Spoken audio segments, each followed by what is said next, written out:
Welcome to Atomic Talks, episode 5. This was a special episode because instead of sitting down with just one person, I got to sit down with 3 of the most muscular and most respected guys at the gym. Mike Storms from episode 1, Will Otero from episode 2, and Joseph Garley from episode 3. We talked about all kinds of different topics in this episode and had a conversation that was both hilarious and insightful from start to finish. If you enjoy the episode, be sure to like the video and subscribe to the channel for more. All right, cool. Welcome to another episode of Atomic Talks. Today I'm here with not only one of the most jacked guys at the gym, but all 3 of the most jacked guys at our gym. And gentlemen, thank you for coming. I appreciate it. I think we should probably start with what is arguably the most important topic plaguing our society right now, and that's going to be 100 men versus 1 gorilla. Oh, You want to start?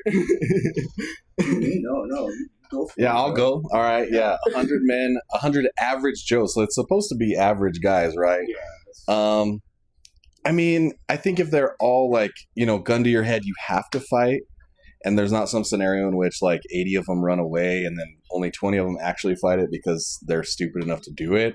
I think if all 100, gun to your head, your family dies, whatever, you have to do it. I think that eventually that gorilla is going to get tired. But probably like 90 dudes are just dead, ripped to shreds, like missing limbs. That's my take on it.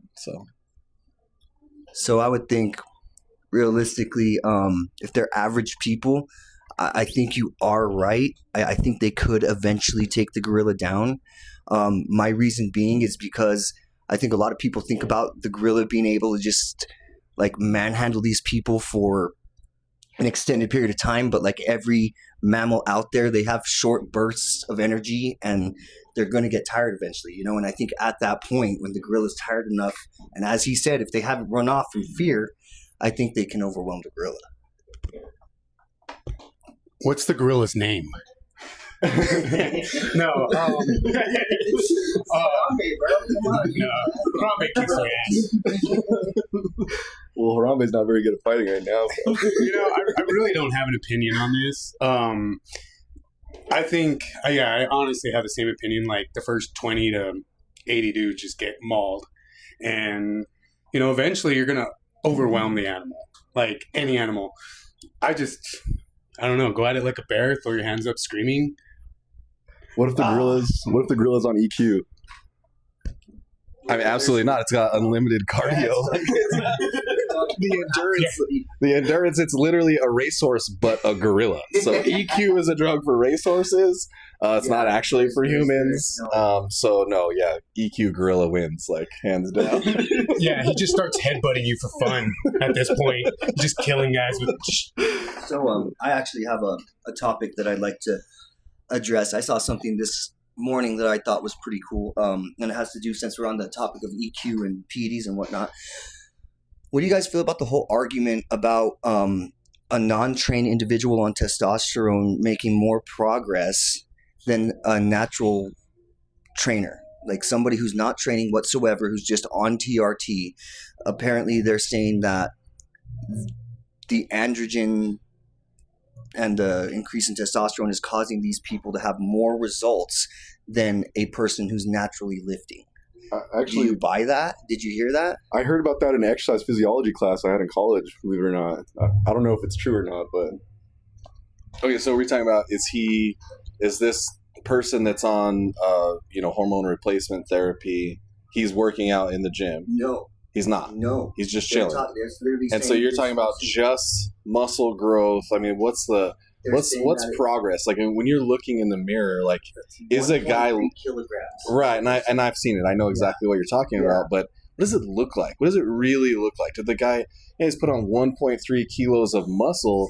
Did he also put on 9 kilos of fat because he was hungry because his testosterone was increased? Like, what does he really look like? Like, physiologically, what is the total picture here? And that's the problem with a lot of studies that you see is they're pointed in one direction. And that's how I feel. Another thing that I saw is somebody made a very good point that he was saying that, when testosterone first hit the scene, that in the medical field, it actually had a label that said it did not actually increase muscular tissue, that the main difference between the people who are gaining the contractile tissue is the training.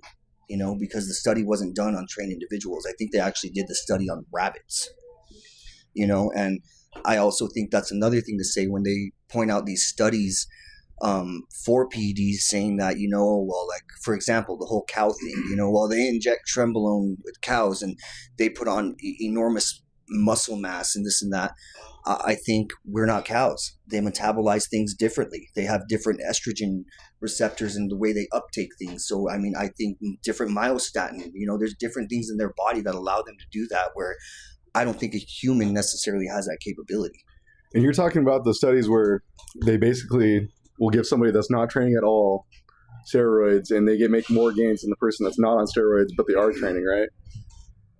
Yes, Okay. Yes, exactly. So, like, the problem that I see a lot of times with those specific studies is, like, the training program, dog shit, dude. Like terrible. Like it's usually like something very basic, and it's like quarter squats. You know what I mean? Like they don't worry about range of motion at all. They don't worry about. And in those types of studies and research, I also question the verbiage used. Like they say, they like to throw around the word hypertrophy, but like in any sense, like Mike was saying, what are we looking at as far as hypertrophy? Yeah, there's muscle growth, but what muscle growth, and what's the regimen of the training individual? What is he eating? Exactly. That's what I was gonna say. What is he eating? Yeah. I mean, like you give me a natural person in my program and food. My ego is going to say, I'm going to get that guy to build muscle too. Like, maybe not more, like, then that's, I don't think the control on these studies are what we would like to see. I think, like he said, it was done with rabbits. One study I saw was done with, I think, 18 people. They had three groups of 6 guys. Like one group worked out without any peds. One went home and just took peds and didn't do any kind of exercise. The other took peds and exercise. And they had their data that proved that the guys using peds and exercise gained more. And they're trying to argue the same thing, that the guys that didn't work out gained more. But it was 6 guys to the other 6 guys. It's like, if you've ever trained people, it's hard to put 6 individuals into one group and 6 individuals and say, do this specifically. Now you do this specifically. And here's what control am I going off of? Yeah, everybody's different. Everybody responds differently. It's like the difference between, like I said, people and cattle. Obviously every person is different, and every doctor that you visit to get hormone replacement therapy from is going to have, they might tell, all 4 of us could walk into the same office, and maybe it's a cookie cutter guy. Maybe he says, you take this exactly, and all of us the same thing, but we're all still going to have different results. And then he's going to make yours more and mine less. He's going to put you on an AI, and he's going to put you on something else. So there's a reason why, we always tell people that it's just very individually dependent, and why you have to get blood work, because there's no cookie cutter for anything, whether it's using performance enhancing drugs or it's just food, just training. We don't do cookie cutter training for people for a reason. Like I said in our last interview, none of my clients for personal training are on performance enhancing drugs, and they're all gaining muscle. They're all losing fat, and it's because of nutrition and training. It has nothing to do with the supplements they're taking. So I think that's absolutely correct. I think you hit a really good nail on the head there. Going back, I did watch that interview with you, and going back to that, saying that PEDs are a magic pill, and then being pushed as such, I think that needs to be put to rest. I think too many people are trying to use that as a excuse. I see a lot of the natty lifters try to say, like Mike had said, oh, well, if I took steroids, I could look like you. It has nothing to do with that. It has nothing to do with just taking something and putting on muscle. Like we, all 4 of us know, we've put in the work. We natural lifter here looks just as good as any of us. You know what I mean? Like, seriously, in all honesty, like seriously.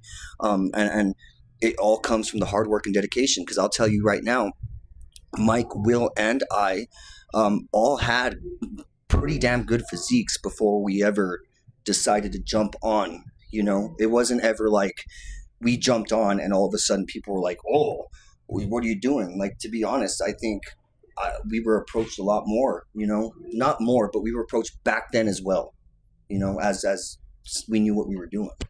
I call that the Captain America effect, because I think a lot of people think that they're just going to be put into a chamber, injected, and they come out. They were like 5'4" going out, and now they're 6'2" and just absolutely It ripped. obviously didn't work for us three because we're so short. Yeah. So whatever you're on, that's what On Okay, that guys. same line or same topic, basically, do you guys think that the fitness industry, like social media speaking wise, do you think that that's ruined people's perception of what's possible naturally anyway?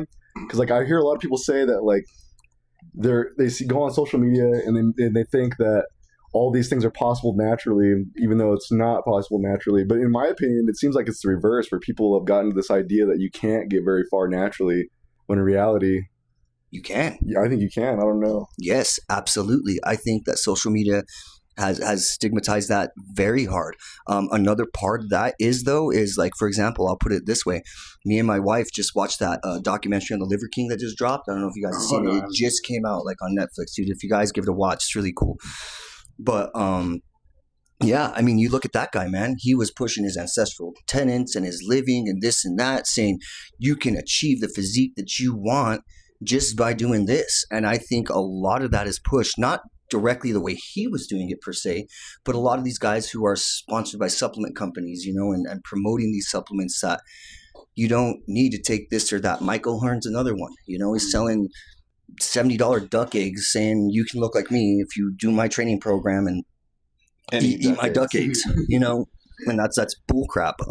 But on that offhand, what is attainable naturally, I think it is very underrated. You can obtain a damn good physique naturally. We've seen it here. Look at you. Yeah, I think that's the point that I was going to make as well, is that you're right, Adam, as far as like social media has definitely, I think it's more like this feel good kind of glossing over of the work, right? And it goes back to the work thing, where you got two hands, you have two sides of the same coin, right? And the coin on one side, you have don't look at those fitness influencers, they're not natural, you can't look like that. And then on the other side of that is instead of you can't look like that, they're saying if you take this, you'll look like that. And I think neither of those are true. I think that coin is worthless. Your coin is shitty and it needs to go away, because in reality, I mean, like he just said, a great physique is attainable naturally. We all looked pretty decent naturally. Like, it depends on your goals and what you're looking at. And somebody can look great in the mirror to themselves, and that's what's important, and not look like a freaky bodybuilder. You don't have to be vascular and nasty looking and be able to run a marathon or be able to deadlift 600 pounds. Like, none of that stuff matters if it doesn't matter to you. That's it. Your goal is to lift heavy. My goal is to look good. Like, those are two completely separate things. Like, you don't have to be a powerlifter to be a bodybuilder, and you don't have to be a bodybuilder to be a powerlifter. In fact, they're probably mostly counterproductive. So yeah, I mean, that's my take on it. Yeah, and I think I agree. Like, I think people have to put the blinders on. Like, when it comes to Instagram and all these things, people are trying to sell something. Either they're trying to sell themselves, a product, whatnot. Like you said, the duck eggs. Liver King was trying to sell something. That's why he couldn't come out and be honest about with what he was doing. That's why you have all these liars. And I think if somebody's sitting there and saying, well, what can I do for myself naturally? It's like, that's just it. You answered it. What can you do for yourself naturally? Like, do it. Like, don't worry about what Joe's doing. Don't worry about what Tim, Tom, and Jack is doing. Worry about what you're doing. And I'm not just saying, worry about yourself, because like he said, we go to this because we want a freakish body. I'm going to be completely honest. Like, I want to go outside the bounds of natural looking. And so in order to do that, that's why I do what I do. But if somebody wants to look good, have a beach bod, wants to just be shredded and ripped, have an athletic body, or get somewhere where they feel comfortable with themselves, they absolutely do not have to do anything like what we are doing. We do what we do because it's personally what we want to do. And that's why we feel it's so important to be honest about this. If Michael Hearn was honest, people would be like, oh, okay, well, I don't really want to look like him anyways. I wasn't trying to. But he said he was natural and all this. So And it's like not like I'm trying to say that Jay Cutler, for example, prime Jay Cutler wouldn't have been as. I'm not trying to say that he would have been just as jacked if he wasn't taking anything. But it's like some people will say things like, you guys know Jeff Nippard? Yes. So like people will say things like Jeff Nippard has to be on steroids. There's no way to obtain that naturally. But like to me, like I'm not saying it's not a knock on Jeff Nippard at all. It's just that like his physique, he's like a short guy. He's pretty stacked, but not like he definitely super doesn't stacked. look enhanced. Let's put it that way. He has an amazing physique, but he is not somebody that I would look at and say, "Oh, that dude's definitely pumping grams of gear." And also, he trains like he trains he's hard. Like the optimal lifter guy. He does. He trains like and as optimally on top as of that, kind of thing. he's very short. Oh, sorry, I didn't mean to cut you off. But like, what you remind me of is like, it's kind of like when I'm a wrestling fan, and when people like see a certain wrestler and he's just shredded, not really big and he's shredded, you have this majority of fans that are a little obese, let's say, and they probably never seen the inside of a gym, and they always claim that anybody who doesn't have any fat on their body is on steroids, and it's this cop out, and I'm to be honest, I'm kind of tired of it. Like, yeah, these guys are on steroids, but that has nothing to do with you. Like, no, I'm not saying you, but like with like the guy that's like, I could get there, but I'm not on steroids. He's like, well, try, and then but what I was going to say to the whole natural thing, and it kind of goes back to the research that we were talking about. I think a lot of times, and some people hate hearing this, but it's genetics. And sometimes I'm going to say something kind of controversial, but it's like race has to play into this. Because I know some younger dudes, they're natural and they're huge. They're just, I'm like, dude, you're about almost as big as me. But like, they're completely ignorant to what steroids are. They're just some, athletic dude that's just been lifting. And their genetics are just insane. They have deep insertions. They're shredded, and I'd hate for that poor guy to be like, just everybody just say, no, you're on steroids. You're on steroids. And it's like, it's flattering, but after a while, you're like, no, dude, just give me some credit here. What do you guys think about the genetic topic? Should we is that something you should even think about for yourself, or like, is it good to contemplate what your genetic potential is, or is? I got this. So for me, I think that this is where your goals play in, right? And if your goal is to look a certain way, and you're working and you're doing all the food, you're doing everything right, maybe it's me, and I want to be a bodybuilder, and I'm eating 6,000 calories a day clean. I'm doing all the perfect, drug protocols. Everything is right. I'm only going to get to where I get, right? And I've never done that, so I don't know. But say I'm doing this and I look pretty similar to the way I look now. That's where I have to look in the mirror and adjust my goals to say, am I ever going to win Mr. Olympia? I'm 37 years old. My genetics are telling me I'm never going to be 250 pounds and shredded, because at my height, that's what I would have to be. And it's probably just a little unrealistic. So I think you do have to think about it to some degree. Now, there's some things that, if your goal is to run a marathon, genetics will definitely have something to do with it, but it is possible for everybody to run a marathon, unless there's something actually, preventing you from doing that physically. But if, you're an able-bodied human, you can train and you can run a marathon, whether it's fast or slow are two different, things, but, there's things that are doable and there's things that aren't, and genetics, are something that you need to say, okay, this is the ceiling, and you need to just be able to be real with yourself with that, I think you're absolutely correct on that, Mike. I think genetic disposition, especially in bodybuilding, is something that should not be overlooked and should definitely be taken into, a factor to be considered, all the way down to the way that you do respond to drugs, genetically, there's guys that I've never personally seen, but you hear it talked about all the time that, this guy, he trained naturally for a year and looked like a man, and literally jumped on a cycle and put on 45 pounds. And and that is somebody right there that you can look at and be like, okay, this person is definitely genetically disposed to be a bodybuilder. You know, the way that they must have some type of myostatin deficiency that allows them to put on muscle a lot easier than somebody else. You know, I'm going to put myself in the shoes. You know, I work my ass off to gain weight, and yeah, maybe I haven't taken it as seriously as I should, but you know, I'm doing pretty damn well, you know, and I don't think I could ever reach that 250-pound limit to compete in the 212, you know, even 220, 30 pounds for me. You know, I think, is it attainable? Yes. What is it going to take me to get there? Again, my age is a factor. Maybe if I started earlier, but the amount of gear that I'd have to take, the amount of food that I'd have to push, you know, it would take me a lot longer, I think, than somebody who has the genetics for it, you know. And I think, like Mike said, you have to be real with yourself. I compete and I want to do this because I love it, but I I'm real with myself. I'm never going to be Mr. Olympia. You know, I'm not genetically built for it. I really have nothing to add to that, just agreeing, because yeah, that's the same with me. Like for me, I think I'm the opposite of these guys. I put on fat just way too fast, like, and genetically, like, that's for me. Like, if I wanted to gain weight right now, like for me, when dieting is like what keeps me where I'm like in the leanest. But if I let it go, like I feel I put on fat tissue a lot faster than me. Joe, than Joe would. Yeah. So it is looking at yourself in the mirror and like, you know, we're all on different regimens of everything because of that. So like for us to say no, genetics don't play into it, that's exactly why we don't agree with research. Like you know, or with cookie cutter programs. Yeah, cookie cutter programs, exactly. Work, bro. You know, everybody's definitely individualized, all the way down from training to drugs to food.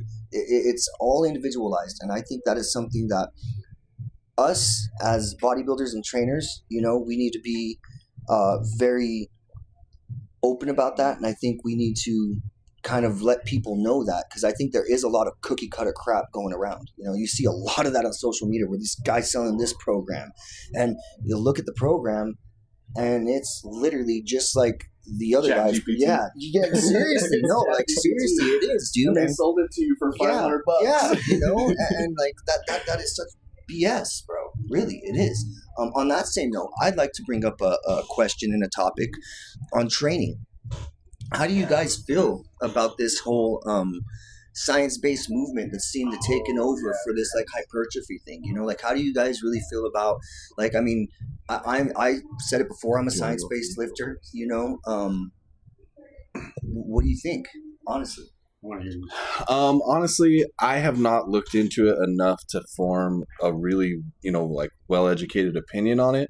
But I think that, as I've said many times before, you guys have heard me say it, you know, we do the basics because they work. So maybe there is a more efficient way, and I'm all for it if there is, but I haven't looked into it because what I do works and it's fun. And so for my money, like if I can do something and it's efficient enough for me, for my clients, we do it, we have fun doing it, and it works, we get results, we look good, we feel good. Why change it up? You know, I do need to look more into it because I am about efficiency. You know, if I can get, you know, one more movement done in that hour that I have with you as my client, like I feel like it's my obligation to look into that and do that. But is it going to change my whole program? I really doubt it. Well, and the same thing that I had to say for this, like I had talked to Ethan the other day, and I had mentioned that whole like the whole thing is taking a turn towards this like low volume, like one working set, you know. And like again, I said I like the whole 2 working sets, but generally I do 2 to 3 working sets with warm ups on things, and I just cannot get behind something that tells me that doing 1 working set 3 times a week is going to give me enough stimulus, and elicit more gains than me doing 3 sets in 1 workout. And I also think there has to be something for technique, right? Like to learn that movement and engage that muscle. How am I going to get that? Yeah, I'm going to get that good doing it 3 times a week. I think what Mike said actually makes a lot of sense. Like, we're all about efficiency, but simplicity is probably more important overall than efficiency for most people. Just because, like, especially when it comes to progression and stuff like that, like that's why like programs like starting strength and programs like just basic powerlifting programs work so well and stuff like that. It's because they're so simple that anybody can follow it. They don't have to worry about like breaking their brain trying to figure out how to optimize everything. And it might not be completely optimal, but it's simple enough to where you're going to continue doing it no matter what. And I think there's definitely something to that. But what about optimal? Go for it. Yeah. So what I'm gonna say is, isn't this all science based? Like, Right. We all just do it. You know, like. So the thing I say is, when somebody uses the term science based in their lifting or what they're trying to do or show, they're selling you something. It's just like me selling you a car and saying, but this car comes with 4 rubber tires. Well, doesn't every fucking car come with 4 rubber tires?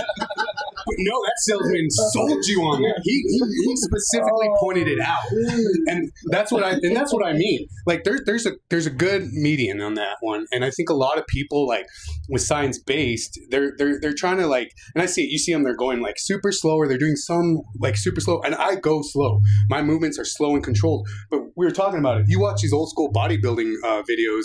Dorian Yates, he's slow and controlled reps. He's doing 3 sets. And again, I go back to like using the words. Like, okay, yeah, we're using science-based. We're going back to these nerdy scientists that are using huge words like hypertrophy. Oh, this 1 set will give you hypertrophy. Duh, yeah. Like if I go bang my head on the wall, I probably will gain some muscle, hopefully. But you know, like what? Again, we go back to the optimal and efficiency. Like that's what we're constantly trying to do. We're trying to do it the easiest, quickest path to what we're trying to do. We're not, and again, it's not trying to get from point A to point B. We're trying to get from point A to point B the most effective, efficient, and optimal way.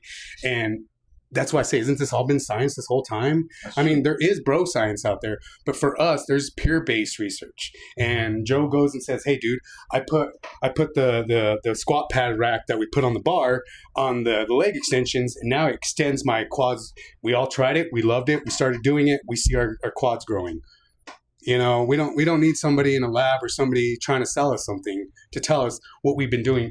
You mentioned in your interview, the first book you got on bodybuilding was what everybody has, the Arnold Schwarzenegger Encyclopedia of Bodybuilding. And in that, he still lays it down. There's some stuff that has changed, but this book he started writing in the 70s.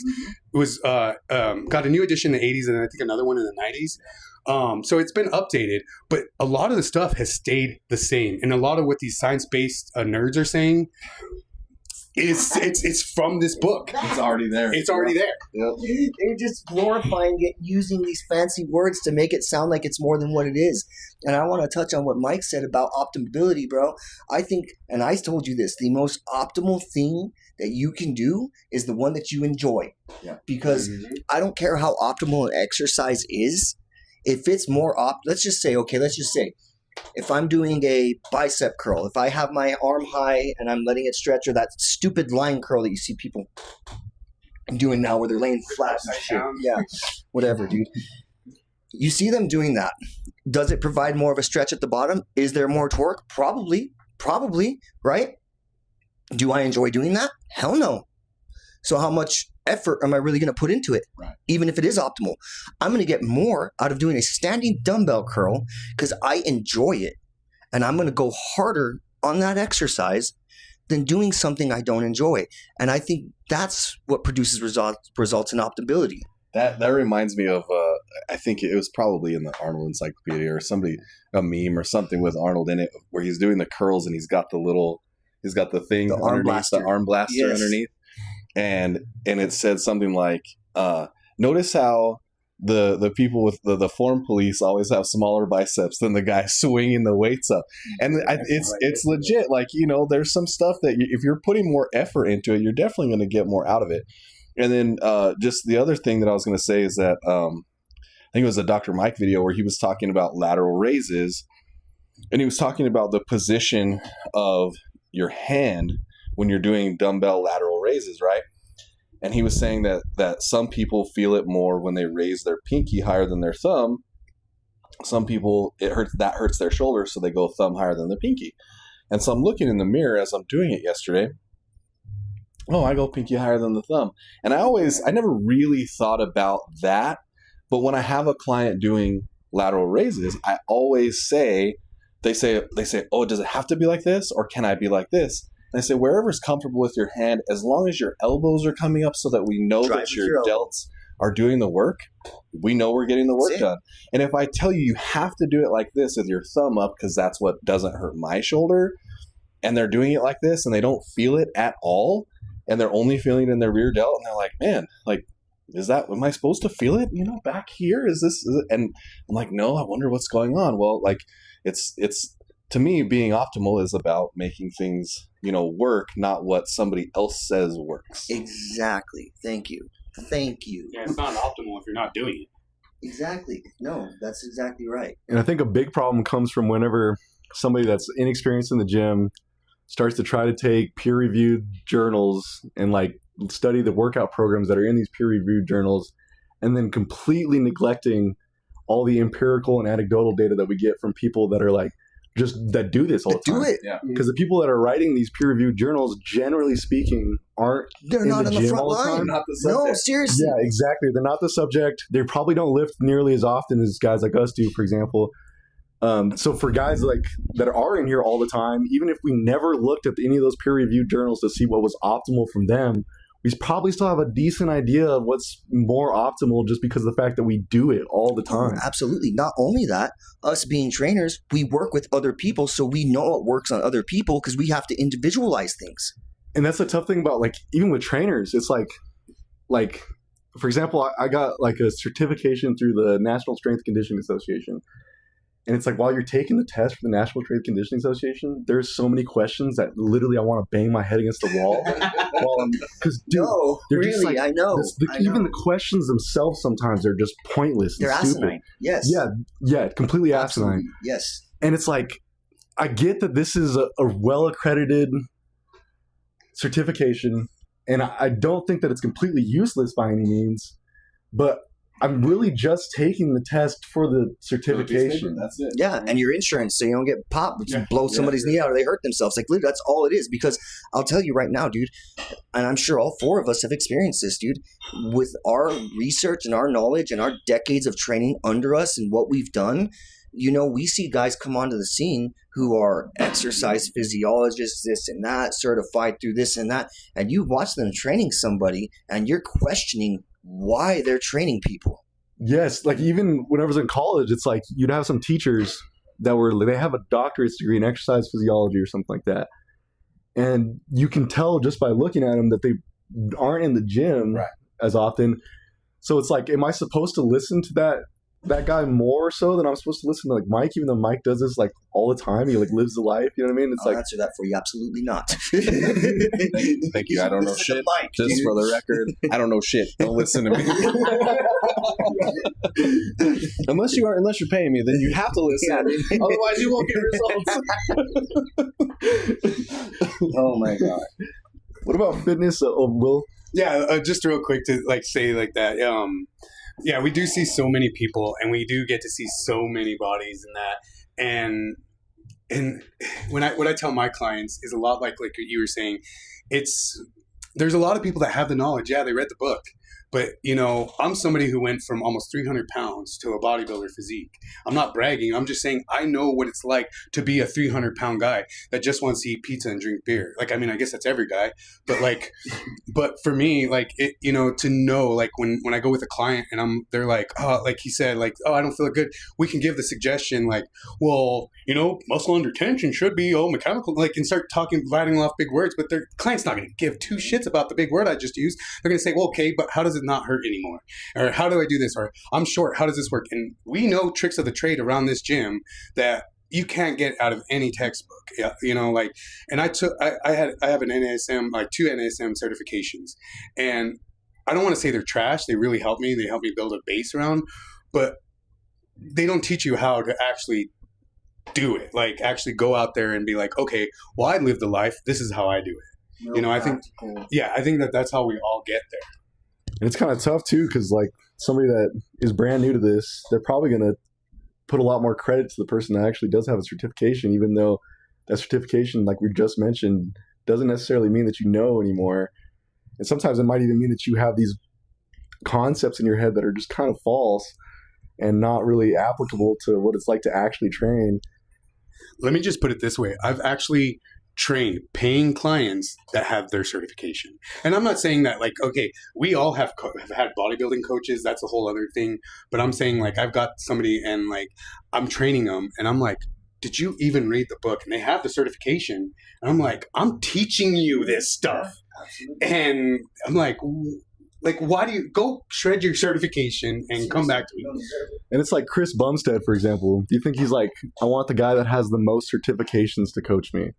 Probably not. Absolutely He's not. probably like thinking like, I want like somebody like Hani Rambod or something like that that's coached. Well, even before that, multiple his different brother used to coach him. IFBB. Before Hani coached him, his brother coached him. Yeah, his brother-in-law, and I don't even know if his brother-in-law is necessarily a certified trainer. I think he's just a professional bodybuilder, but you want somebody with the knowledge, right? So I follow a guy on Instagram, and he kind of put it this way, he's like, your credibility as a trainer, and I think we talked about this, is your body, right? Obviously, being approached and somebody approaching you because of the way you look, they think you know what you're doing, right?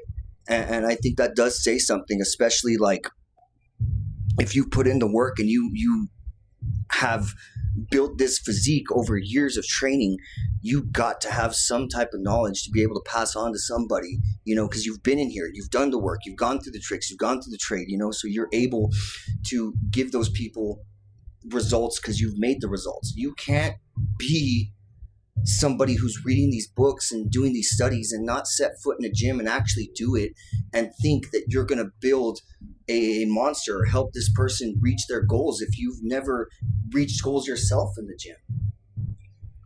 What about fitness influencers? Do you guys have like any fitness influencers that you think are just kind of like, trash? I'll start. I mean, I don't follow a ton on social media. There's a few that I follow. I love Dr. Mike. Like, he's got a lot of good information. Great. But I don't go looking for the ones that are bad. Like, I'll be like scrolling through reels maybe, and I'll see something. And I'll be like, what are you doing? Like, just take the weight off and do the whole squat. Like, it's fine. Don't like, a lot of the stuff that I see is more satire, because of my feed. I choose to. But is it really though? A lot of these guys are doing this shit, dude. You're right. It's seriously, like, it is satire. But I literally saw a guy doing chest supported rows, and he had 6 plates on the damn machine, and probably weighed about 150 pounds, and did 2 reps with it, and the other one went halfway up, and he put some quote saying that he's getting 75% of the stimulus as if he was doing 8 reps. Right. And I'm like, That's kind of dangerous. Yeah. So is it like, I see what you're saying, but it's not satire. And that's why I asked about the science-based shit, because it's getting to a point where it's out of hand, and everybody's trying to discredit coming to the gym and putting in the work. Everything's trying to make it easier. Oh, you can do 3 less reps and it's the same as going to failure. You can do sets of 5 and it's the same as doing 8 to 12, and it's like. Yeah, I agree with you. I definitely think that there's a lot of misinformation out there. And I think that, part of the reason that I brought up the fact that what I see is a lot of jokes and I filter out all the stuff that I don't want to see is because I know what I'm looking for. So when you put it into that perspective, like what you just said, that is, and what Will said was that's dangerous. And it's true. That is dangerous because, you're going to give people false hope, false expectations, or they're going to think, hey, I can put 6 plates on the chest supported, T-bar row, and I'm going to go do these things. And maybe he tears a lat. Exactly. You know what I mean? Uncomfortable. Like I'm like, ooh, that feels icky just talking about tearing a lat, and so that kind of stuff is dangerous. So I think the best thing for people that are, like just starting out in their fitness journey, like maybe somebody's watching this and they're like,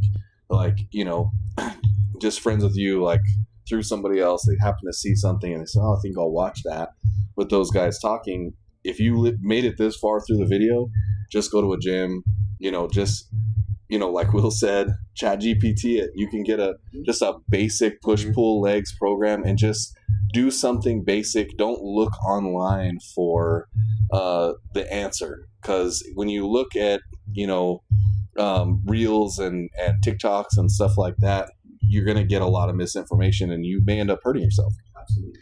I don't know if you guys can see this on the video, but we are using cutlery as microphones handles. Fine. Cutlery. China, yeah. Great value. If that doesn't tell you we're bodybuilders, that we have forks on hand, I don't know. No, like, so going back to the influencers. Like, don't touch it, I don't know what we're talking about. Yeah. Where's the cans of tuna at? Yo, bro. Yeah, no, but going back to influencers, including myself, I hate them. I'm just kidding. No, I'm with Mike. I try to weed out everything, like all the funny stuff. I try to keep all the funny gym stuff.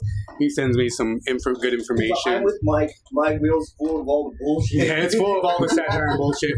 No, but and so coming from like a guy that does online training and does remote training and has to go and put out the sales and has to go and get leads for clients and all this stuff.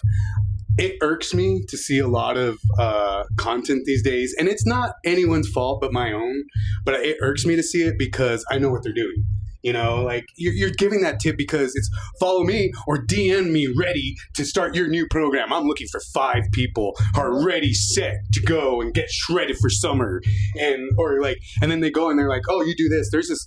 And I say that I had to unfollow him because I started following like a bunch of like other trainers just to kind of, to be honest, steal their stuff, like, see what they're doing and what's working for them and kind of piggyback off that.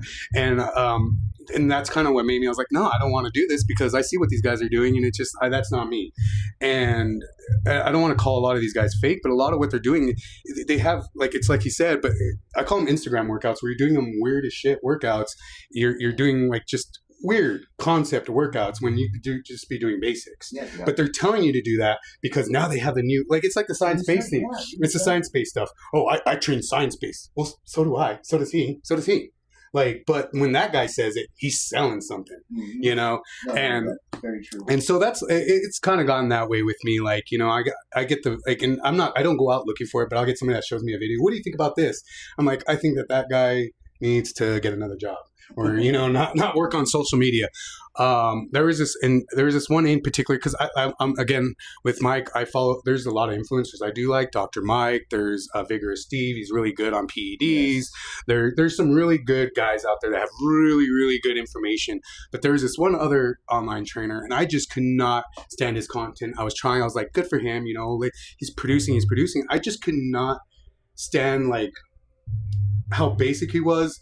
And how much he was trying to sell that he was the only one doing that. And it's just, and his videos look like everyone else's. And I was like, you know what? It just became too salesman-y for me. And just the way it showed him sipping a cup of coffee while he's trying to stitch another video. And it's becoming like this whole echo chamber where we're all just trainers telling trainers what to do. And people are standing on the outside being like, what do we really do, guys? Like, do we take Ozempic? Like steroids? Please, somebody. Oh my God. And it's tough too because a lot of the influencers, in order to keep their following and to keep making money, they kind of have to keep putting out content all the time. Yeah. And it's like if they can't just be saying the same exact thing all the time. Otherwise, their content would be too repetitive. Even like the best of the fitness influencers, like we all mentioned Dr. Mike a little bit. Like we all like Dr. Mike probably.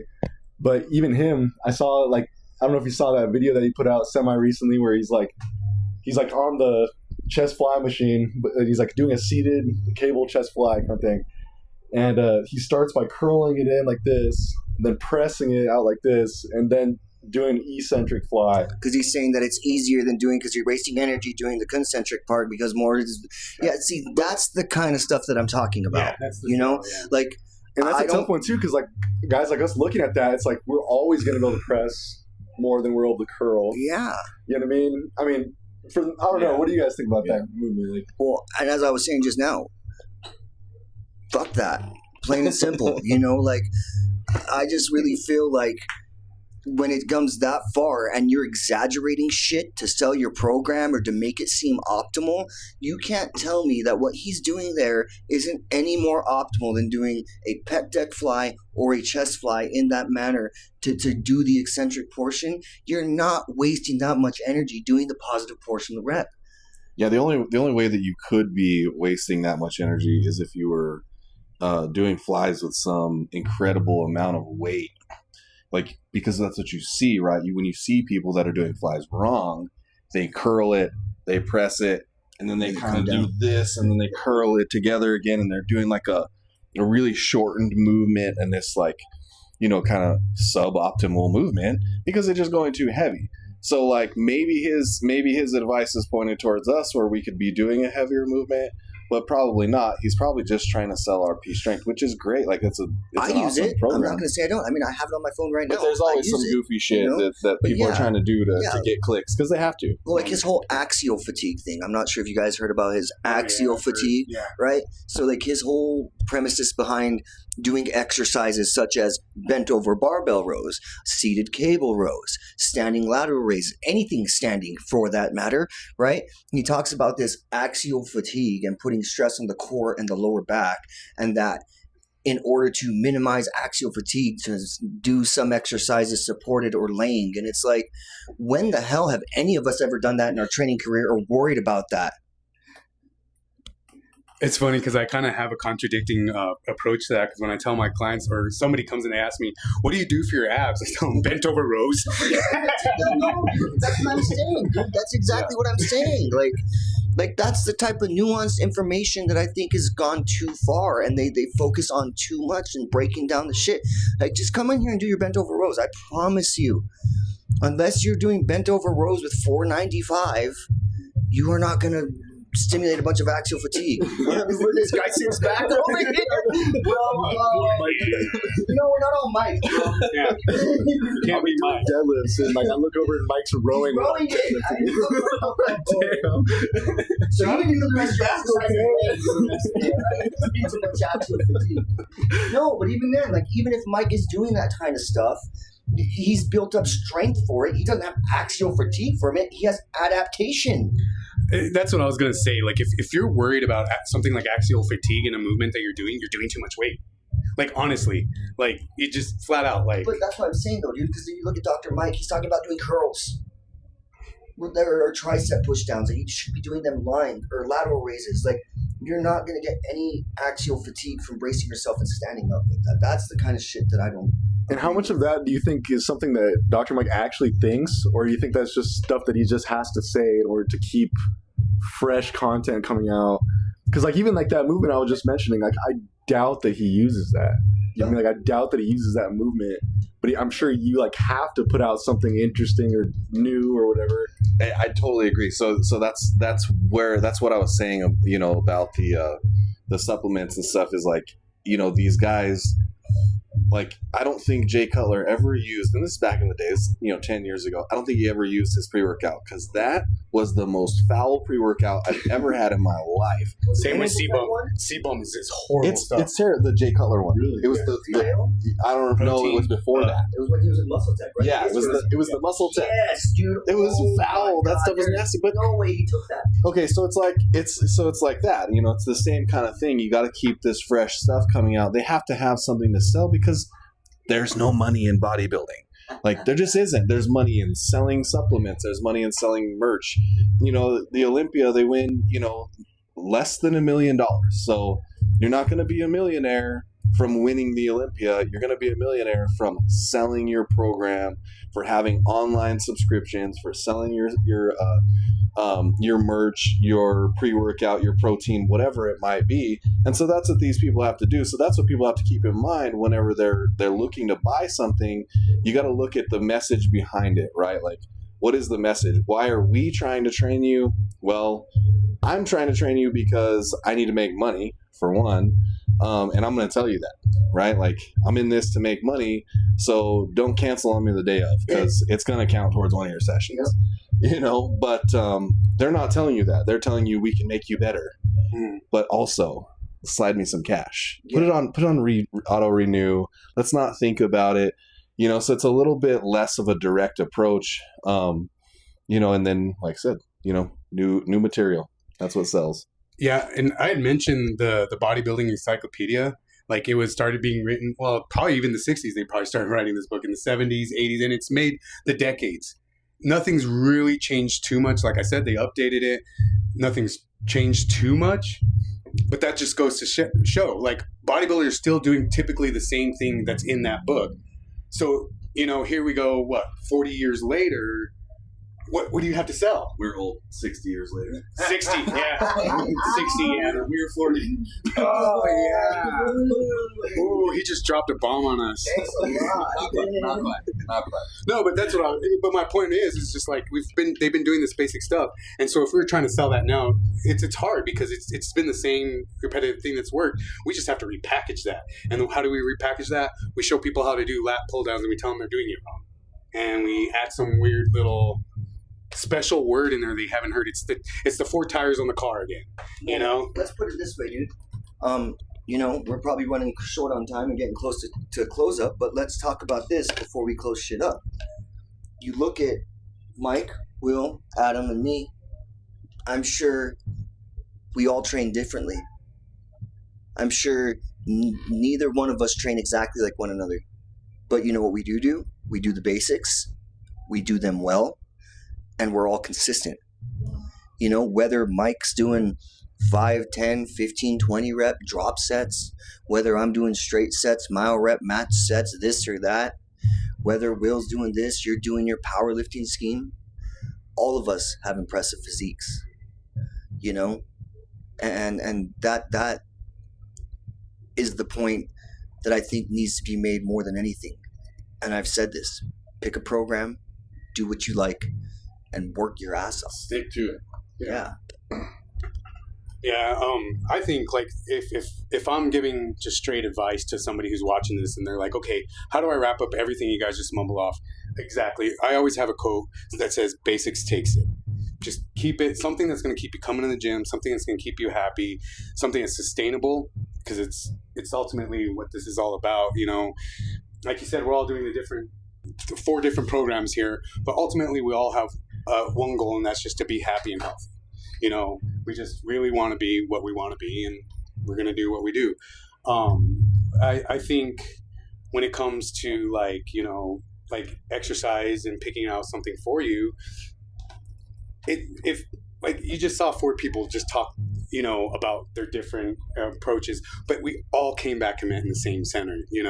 We talked about drugs, we talked about food, we talked about exercise, we talked about what fitness influencers are doing wrong, or what, and what could be done wrong.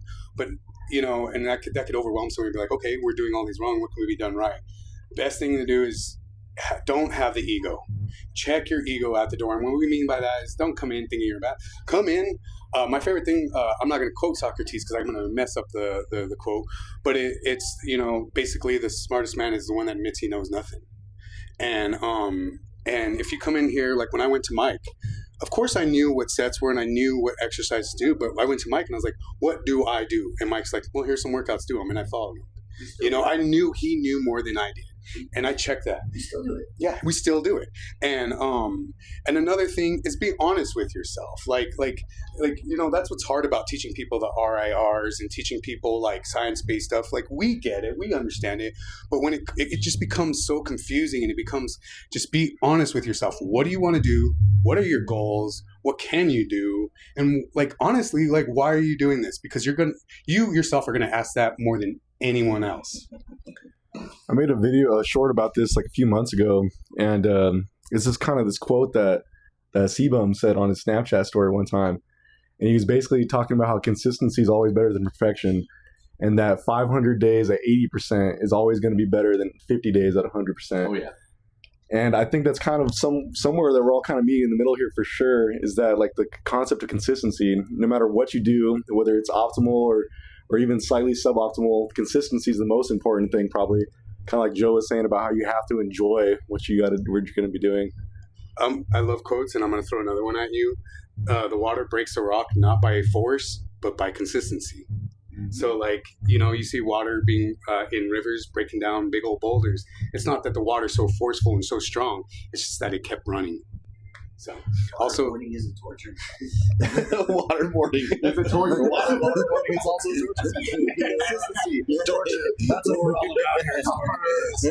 Suffering. That's what we're shut up and suffer. Also, shameless plug here. We have the best group fitness going on in the background. So if you can hear the bumping, it is because of us, not us, because we don't do cardio. But there's definitely some cardio going For on the there. rest of you guys, Les Mills, baby. And a lot of weight being lifted in there. They've all got barbells and dumbbells, and they're slinging them around in there in that class. And there's probably 15 people in there getting jacked. The body pump. Yeah, it's body Yes, pump. yes. So, You guys come on down to Storms Fitness and hit that body pump, baby. so 1495 Bosque Boulevard. yeah, 565-7222. that's right. That's wrapping it off right here. Yeah, I mean, I know we're wrapping it up, and I just want to say the same thing that you guys are saying. I'm going to echo it. We're going to be in echo chamber right now. It's all about choosing something and being consistent with it. You know, you don't have to constantly change things. You don't have to shock the body. You just have to. I think being consistent is a shock in and of itself, and you're going to be a lot better off because of it. You know, mentally, physically, emotionally, consistency always just outweighs everything. Like if your life is even keeled, whether it's fitness or relationships or money, this right here, this path is always better than this, right? I mean, this is just smooth sailing. You know, roller coasters are fun, but you wouldn't want to ride a roller coaster every day to Albuquerque to get to work, because eventually it's gonna suck. So that's all I got. You hear that right there? That's why this man is our hero. Our gym owner right here, bro. I'm telling you, I'm That's why serious. he's on the wall. Walking legend, Mike. And just like you said, if you guys ever want to go to a class like that or come to the best gym in New Mexico, definitely check out Storms Fitness. All four of us got the Storms Fitness merch on today. Not planned, not even planned at all. It's just how much we love this gym. That's it, bro. Team. And thank you guys so much for coming and doing this with me again. And thank you everybody for watching. And I hope you guys have a great day.